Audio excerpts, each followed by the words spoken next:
电也没得嘛，又接工程了哦。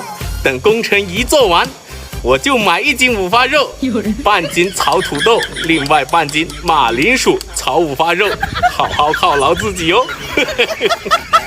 大家好啊！今天我们又在这个杨家呀，跟这个老人学麻木车啊。这个老人这个麻木车呢，他是搞不响的，踩不响。我们跟他看下是什么问题。但是这个钥匙打开电也没得。看一看，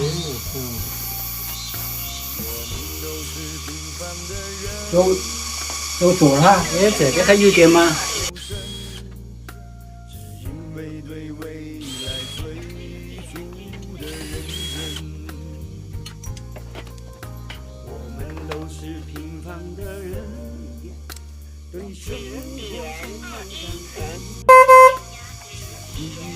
这保险柜收回了的。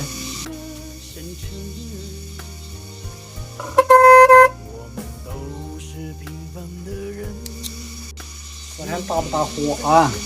就是搞不响噻。我怕这些有问题啊，我搞新家伙。哇！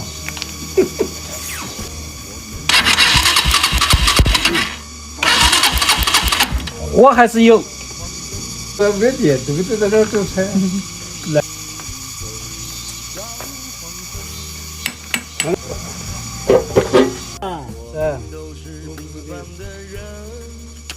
不懂的，这不懂的，我要认你懂。这都是合家伙的，我们不懂是吧？这个是个有些做的题。那我们这上年纪踩不喊，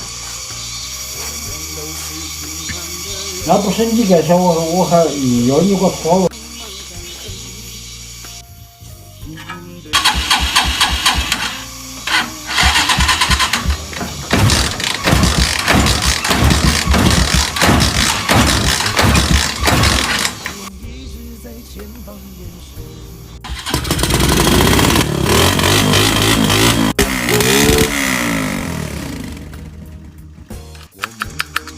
你说你不说？为生活在路上。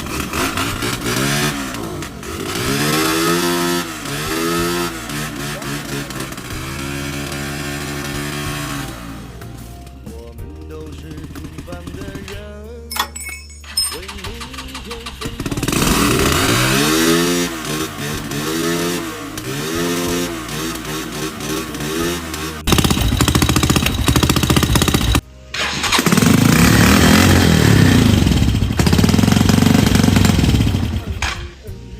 好，这个麻木车啊，好像说不响车，别人给他搞这个新火花塞，还是没搞响。这下我来给他把电路搞通了，他是保险管收的，跟他换了个保险管，然后呢强制开机的。本来这个坏气是要换的，我跟他把空气滤器撤掉，他强制开机的，加2下大油门它就行了啊。这个车就是这么个情况的啊，情况就是这么个情况。帮我点个赞，谢谢。